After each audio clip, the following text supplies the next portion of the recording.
7% rate of interest వచ్చినా సరే మీరు లూజ్ అయ్యే అమౌంట్ ఎక్కువ అండి. మంత్లీ బ్యాంక్ లో ఇంట్రెస్ట్ పడాల్సిన అవసరం పెద్దగా లేదని అనుకుంటారో, ఆఫ్ కోర్స్ మరీ ఎక్కువ ఇంట్రెస్ట్ అమౌంట్ కాదు.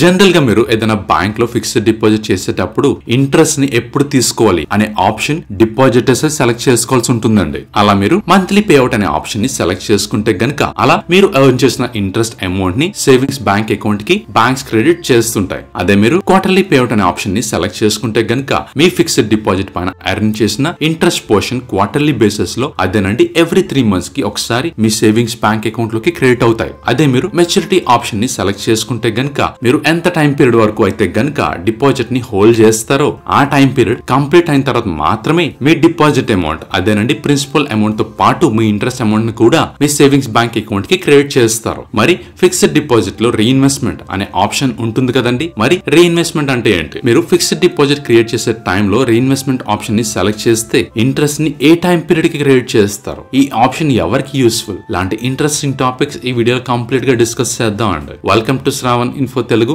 నేను మీ శ్రావణ్ కుమార్. మీరు మన ఛానల్ ని ఫస్ట్ టైం చూస్తున్నట్లయితే కనుక ఛానల్ ని సబ్స్క్రైబ్ చేసుకోండి. అలానే ఈ వీడియో నచ్చితే ఒక లైక్ చేయండి.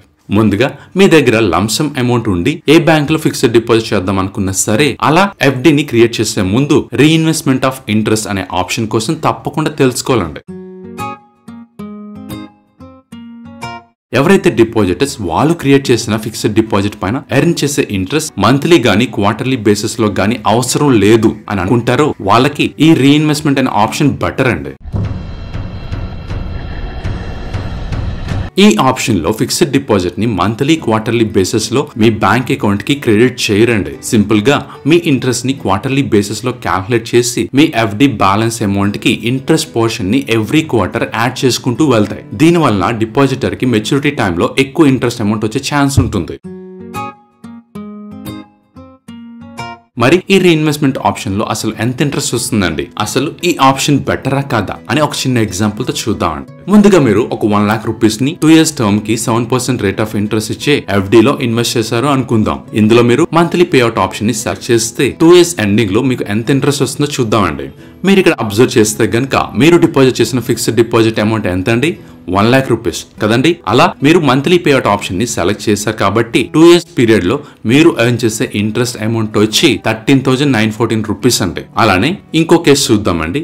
ఈ కేసులో అదే 1 lakh rupees ని 2 years టర్మ్ కి అదే 7% రేట్ ఆఫ్ ఇంట్రెస్ట్ తో ఎఫ్డి ని క్రియేట్ చేశారు. కాకపోతే ఇక్కడ క్వార్టర్లీ పేఅవుట్ అనే ఆప్షన్ ని సెలెక్ట్ చేశారు అనుకుందాం. అప్పుడు మీరు ఎర్న్ చేసే ఇంట్రెస్ట్ అమౌంట్ 13,991 rupees అండి. అంటే ఇక్కడ మంత్లీ పేఅవుట్ ఆప్షన్ తో కంపేర్ చేస్తే క్వార్టర్లీ పేఅవుట్ ఆప్షన్ లో మీరు కొంచెం ఎక్కువ ఇంట్రెస్ట్ ని ఎర్న్ చేస్తారు. ఈ కేసులో 77 rupees ఎక్స్ట్రా ఇన్కమ్ అయితే గనక క్వార్టర్లీ పీరియడ్ ఆప్షన్ లో ఎర్న్ చేస్తామండి. ఆఫ్ కోర్స్ మరీ ఎక్కువ ఇంట్రెస్ట్ అమౌంట్ కాదు. కాకపోతే మంత్లీ పేఅవుట్ తో కంపేర్ చేస్తే క్వార్టర్లీ పేఅవుట్ లో కొంచెం ఎక్కువ అమౌంట్ అయితే వస్తుందండి. అలానే మీరు అదే 1 lakh rupees ని 2 years టర్మ్ కి 7% రేట్ ఆఫ్ ఇంట్రెస్ట్, నేను ఇంట్రెస్ట్ కూడా ఏం చేంజ్ చేయట్లేదండి, 7% రేట్ ఆఫ్ ఇంట్రెస్ట్ తో ఎఫ్డి ని క్రియేట్ చేసి రీఇన్వెస్ట్మెంట్ అనే ఆప్షన్ ని సెలెక్ట్ చేస్తే మీరు ఎర్న్ చేసే ఇంట్రెస్ట్ అమౌంట్ 14,789 rupees అంటే. అంటే మీరు మంత్లీ క్వార్టర్లీ పేఅవుట్ ఆప్షన్ తో కంపేర్ చేస్తే గనక రీఇన్వెస్ట్మెంట్ అనే ఆప్షన్ లో మీరు ఎక్కువ మనీని ఎర్న్ చేసే ఛాన్స్ ఉంది.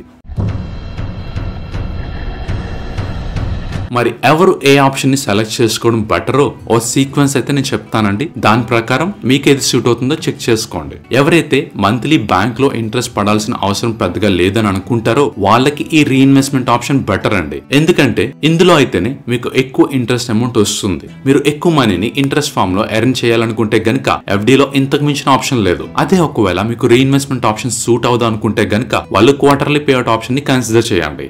ఈ ఆప్షన్ లో మీకు మంత్లీ పేఅవుట్ లో వచ్చే ఇంట్రెస్ట్ కన్నా కొంచెం ఎక్కువ మనీనే మీరు ఎర్న్ చేసే ఛాన్స్ ఉంటుంది. కాకపోతే లాంగ్ టర్మ్ లో మాత్రమే కొంత ఎక్కువ బెనిఫిట్ వచ్చే ఛాన్స్ ఉందండి. ఇవి కాదండి, నాకు ఎవ్రీ మంత్ బ్యాంక్ లో ఇంట్రెస్ట్ పడాలండి, నాకు మంత్లీ ఎంతో కొంత ఇన్కమ్ వచ్చినట్టు ఉంటుంది, ఎంత ఇంట్రెస్ట్ వచ్చినా పర్వాలేదు అనుకుంటే కనుక మీరు మంత్లీ పేఅవుట్ ఆప్షన్ ని సెలెక్ట్ చేసుకోండి.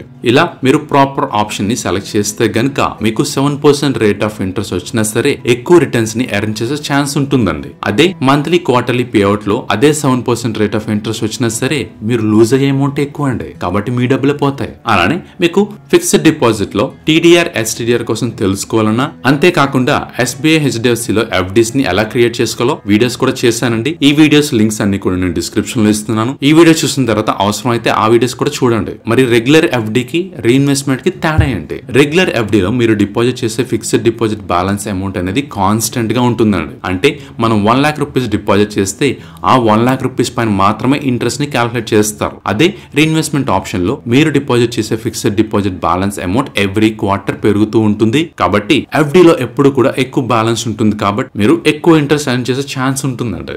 Thanks for watching.